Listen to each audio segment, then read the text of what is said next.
केंद्रीय स्वास्थ्य मंत्रालय के सूत्रों के मुताबिक भारत के लिए अगले 20 से 35 दिन काफी अहम हैं। कोरोना की पहली और दूसरी लहर को अगर देखें तो चीन से यह बीमारी शुरू होती है, उसके बाद यूरोपियन कंट्री में जाती है, अमेरिका में जाती है, इंग्लैंड में जाती है, उसके बाद पैसिफिक कंट्री में जाती है और पैसिफिक कंट्री से होते हुए फिर साउथ एशिया में आती है, जिसमें कि भारत और हम खड़े हुए हैं। ऐसी स्थिति में इस पूरे सर्कल में तकरीबन 20 से 35 दिनों का वक्त लगता है। फिलहाल जो अभी नया वायरस और जिस तरीके से चीन में कहर ढा रहा है और कहा जा रहा है कि वहां 10 लाख लोग इससे इफेक्टेड हो सकते हैं और बड़ी तादाद में मौतें हो सकती है। अगर ऐसा कुछ चीन में होता है तो इस पूरे सर्कल को पूरा करते हुए इस वायरस को यहां तक पहुंचने में तकरीबन 20 से 35 दिनों का वक्त लगेगा। ऐसे में हिंदुस्तान के लिए अगले 20 से 35 दिन काफी अहम है और अहम इसलिए भी है क्योंकि हम अपनी तैयारियों को पूरी तरीके से पुख्ता कर लें। ऐसा देखा गया है कि जिन जिन देशों ने कोरोना से लड़ने की कोशिश में दिलेरी दिखाई है या फिर कहने की कोशिश की है कि हमें तो कुछ नहीं होगा, वहां सबसे ज्यादा तबाही हुई है। बात चाहे अमेरिका की हो, इटली की हो, इंग्लैंड की हो या फिर कहीं और की हो। ऐसे में हमारे पास जो 2 वेव का अनुभव है, उस अनुभवों को सीख लेते हुए ज्यादा से ज्यादा जरूरी है कि हम सजग रहें। और भारत सरकार ने यह तय किया है कि इस बार मास्क लगाना मैंडेटरी होगा, मैंडेटरी नहीं होगा, सिर्फ और सिर्फ एडवाइजेबल होगा।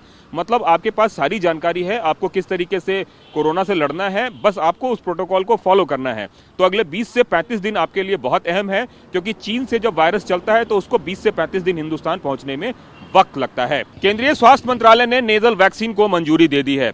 Nasal vaccine basically booster dose की तरह काम करेगा। जिन जिन लोगों ने पहला और दूसरा डोज ले लिया है और बूस्टर डोज नहीं लिया है तो वो चाहे तो नेजल वैक्सीन का उपयोग कर सकते हैं। कोविन ऐप पे जल्द ही नेजल वैक्सीन दिखने लगेगा। हालांकि जहां तक नेजल वैक्सीन की बात है तो ये फ्री ऑफ कॉस्ट नहीं होगा, इसके लिए आपको पेमेंट करना पड़ेगा। कितना करना पड़ेगा ये जल्द से जल्द आपको पता चल जाएगा। लेकिन नेजल वैक्सीन का फायदा यह है कि यह देने में बहुत ही आसानी होती है और बच्चे को जिस तरीके से ड्रॉप दिया जाता है उस तरीके से नेजल वैक्सीन का ड्रॉप दिया जाएगा। ये हेट्रोलोगस होगा। इसका मतलब अगर किसी ने कोविशील्ड का वैक्सीन लिया है और किसी ने कोवैक्सीन का वैक्सीन लिया, उससे कोई फर्क नहीं है। नेजल वैक्सीन दोनों ले सकते हैं। यदि आपने पहला और दूसरा डोज कोवैक्सीन का लिया है, यदि आपने पहला और दूसरा डोज कोविशील्ड का लिया है, तो बूस्टर डोज के तौर पर आप नेजल वैक्सीन ले सकते हैं और सरकार ने इसके लिए पूरी तैयारी कर ली है। बहुत जल्द ये मार्केट में अवेलेबल होने जा रहा है और सरकार का कहना है कि ये आम लोगों के लिए एक बहुत बड़ा वरदान के तौर पर साबित होगा। केंद्रीय स्वास्थ्य मंत्रालय के सूत्रों के मुताबिक हमें इस पूरे मामले पर डरने की जरूरत है। डरने की जरूरत इसलिए भी है क्योंकि पिछले साल सितंबर में देखा गया था सब कुछ ठीक ठाक था, लेकिन अचानक से सब कुछ जैसे बदला उसके बाद किसी ने इसकी कल्पना भी नहीं की थी।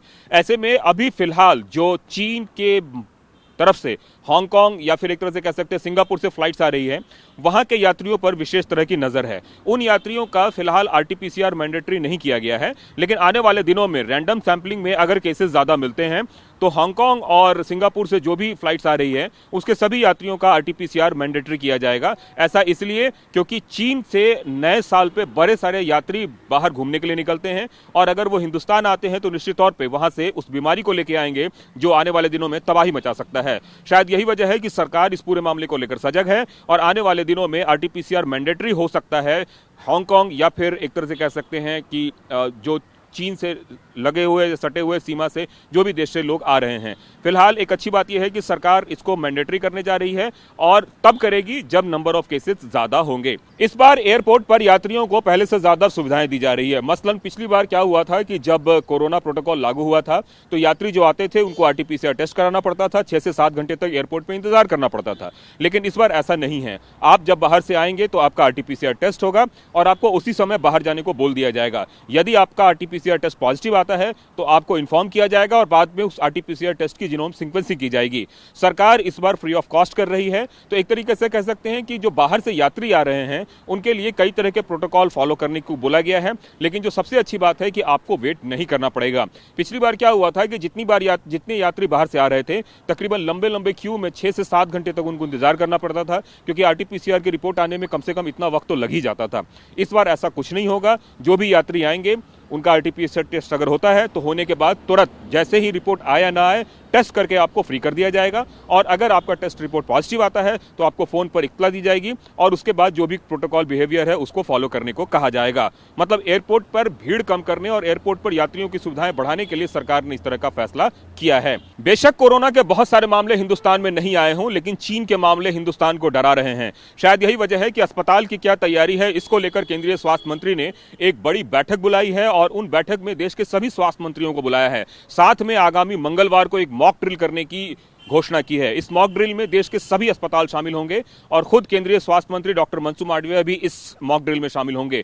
इसका मकसद सिर्फ साफ होगा कि इमरजेंसी सर्विस से लेकर तमाम तरह की ऐसी सर्विसें जो अस्पताल में मौजूद हैं उसकी क्या स्थिति है। मसलन अगर कोई रेडियोलॉजी डिपार्टमेंट में कोई मशीन है, उस डिपार्टमेंट में वहां पे काम करने वाला व्यक्ति मौजूद है या नहीं है, कहीं उसका ट्रांसफर तो नहीं हो गया है।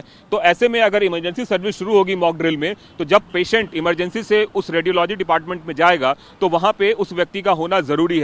तो इस तरीके से तमाम तरह की जो लूप होल्स हैं वो पता चलेगा। शायद यही वजह है कि सरकार इस मॉक ड्रिल को अंजाम देना चाहती है और एक साथ देश में करने का मकसद सिर्फ ये है कि जितने भी डेडिकेटेड हॉस्पिटल है उस हॉस्पिटल में सरकार की क्या तैयारी है उसका जायजा सरकार को मिल सके। नया साल आने वाला है, फेस्टिव सीजन आने वाला है। सबसे ज्यादा गदर फेस्टिव सीजन में ही मचता है जब तमाम तरह के लोग एक साथ जुटते हैं।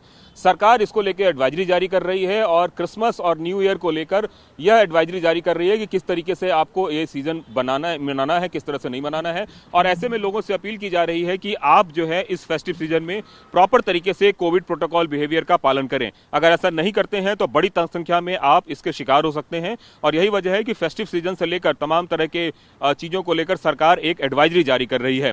सबसे बड़ी बात यह है कि सरकार का कहना है कि पहले और दूसरे वेव से लोगों को कई तरह की जो ज्ञान है एक तरह से कह सकते हैं कोविड को लेकर, वो पहले भी हो चुका है।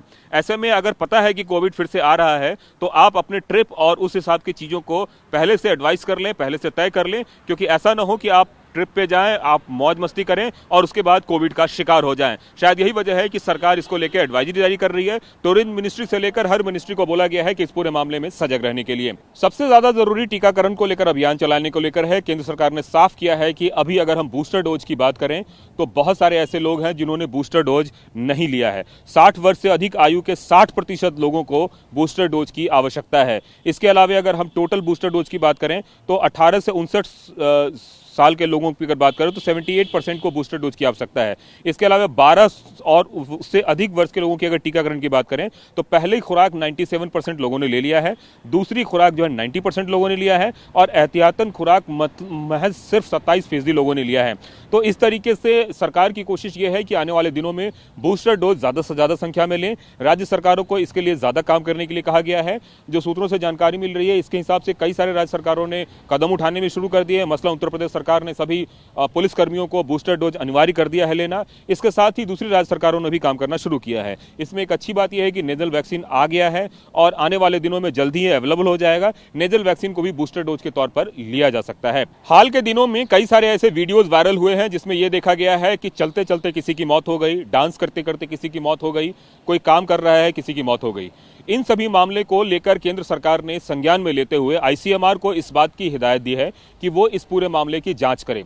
आईसीएमआर जितने भी वीडियोज हैं उन वीडियो से लोगों के जानकारी इकट्ठा कर रहा है, उनके एड्रेसेस निकाल रहा है और यह जानने की कोशिश कर रहा है कि इन्होंने किस तरह से इंजेक्शन लिया था और क्या पूरी कहानी है।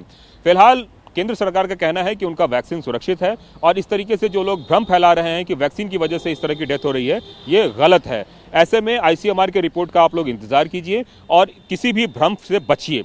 सरकार का साफ कहना है कि जितने तरीके के केसेस हार्ट अटैक के दिखने को मिल रहे हैं, ऐसे केसेस पहले भी हिंदुस्तान में होते थे, लेकिन उसको सीधे कोविड से जोड़ना ठीक नहीं है। इसलिए कोविड एप्रोप्रिएट बिहेवियर का इस्तेमाल कीजिए और कोशिश कीजिए कि उन जितने भी मौतें हुई हैं उन मौतों को ध्यान में रखते हुए आप आगे की तैयारी कीजिए कि क्या ये मौतें किसी वैक्सीन की वजह से हुई है या नहीं। तो ये सब कुछ आईसीएमआर तय कर रहा है। आईसीएमआर बड़े पैमाने पर इसको लेकर सर्वे कर रहा है, बड़े पैमाने पर सबूत इकट्ठा कर रहा है। उसके बाद ही इस स्थिति तक पहुंची जा सकेगी कि क्या ये वैक्सीन की वजह से हुआ है या किसी और। ऐसे में किसी भी भ्रामक प्रचार से बचने से बजाय ज्यादा बेहतर है कि बूस्टर डोज का इस्तेमाल करें, क्योंकि आने वाले दिनों में जिस तरह की परिस्थिति बन रही है उस तरह की परिस्थिति में बूस्टर डोज ही आपको बचा सकता है। कैमरामैन वीरेंद्र मौर्य के साथ कुमार कुंदन, TV9 भारतवर्ष, दिल्ली। दिल्ली NCR की हर छोटी बड़ी खबर जानने के लिए सब्सक्राइब करें अपना पसंदीदा channel TV9 Delhi NCR। Facebook, Twitter और इंस्टाग्राम पर हमें सर्च करें @TV9 दिल्ली NCR पर।